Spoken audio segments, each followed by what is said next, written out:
Question number 23 में a conducting loop in the shape of a right angled isosceles triangle of height 10 centimetre is kept such that 90 degree vertex is very close to infinitely long conducting wire. तो ये एक infinitely long conducting wire है और ये एक right angled isosceles triangle है, ठीक है।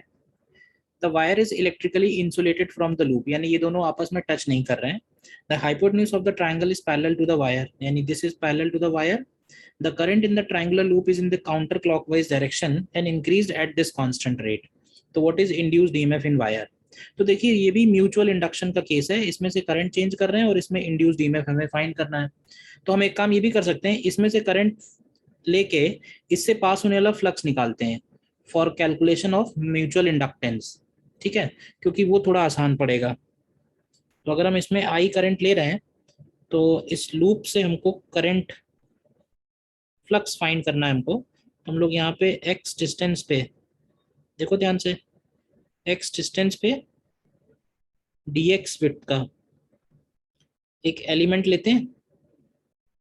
अब क्योंकि ये एंगल 90 डिग्री है और ये x है, तो जरा ध्यान से देखो, अगर ये डिस्टेंस x है, ये वाला डिस्टेंस x है और ये 45 है, तो ये भी x होगा, यानी ये टोटल डिस्टेंस इस स्ट्रिप का 2x हो जाएगा।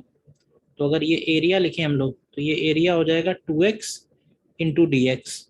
तो फ्लक्स की वैल्यू हो जाएगी magnetic field into area. Magnetic field की वैल्यू होगी mu not I upon 2 pi x और एरिया की वैल्यू होगी 2x dx। तो देखो इसमें से 2x कैंसिल हो जाएगा, तो mu not I upon pi into dx बचेगा और dx को अगर इंटीग्रेट करें 0 से h तो ये mu naught h upon pi into i बचेगा।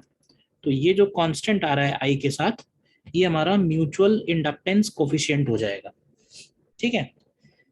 तो इंड्यूस्ड ईएमएफ इन वायर अगर चाहिए तो ये हो जाएगा mutual inductance into d i two upon d t, ठीक है। तो ये वैल्यू दी हुई है mu naught h upon pi और d i two by d t, current is change at a rate 10 ampere per second, तो म्यू नॉट अपॉन पाई के इक्वल आ जाएगा, एच का वैल्यू 0.1 है। तो इस हिसाब से हमारा ऑप्शन ए करेक्ट आएगा, ठीक है। अब बी ऑप्शन में कह रहा है if loop is rotated at a constant angular speed about the wire then additional EMF will be induced. देखो अगर हम इसको इसके अराउंड घुमाएंगे तो flux linked with this loop will not change, और अगर हम इसके अराउंड घुमा रहे हैं तो कोई एडिशनल फ्लक्स तो आ नहीं रहा है, तो एडिशनल फ्लक्स नहीं आ रहा है तो कोई भी एडिशनल ईएमएफ भी नहीं आएगा, तो ये ऑप्शन गलत है। फिर सी में कह रहा है induce current in the wire is in opposite direction to the current along the hypotenuse. अब सपोज करते हैं कि अगर ये वैल्यू इंक्रीज हो रही है, तो ये वैल्यू इंक्रीज होने का मतलब है कि inside going magnetic field increase हो रहा है। अब अगर इनसाइड वाला मैग्नेटिक फील्ड इंक्रीज हो रहा है तो ये अपना मैग्नेटिक फील्ड एंटी क्लॉकवाइज यानी आउटसाइड जनरेट करेगा। तो उस केस में इस वायर में जो इंड्यूस करंट आएगा वो आप ध्यान से देखो तो इस करंट के सेम डायरेक्शन में आ रहा है, ठीक है ना, जबकि ये कह रहा है अपोजिट डायरेक्शन में, तो ये ऑप्शन भी गलत हो गया।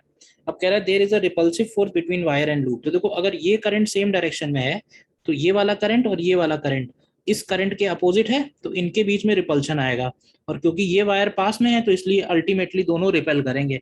तो डी ऑप्शन हमारा करेक्ट आ जाएगा। तो ए और डी इसमें दो ऑप्शन करेक्ट बनेंगे।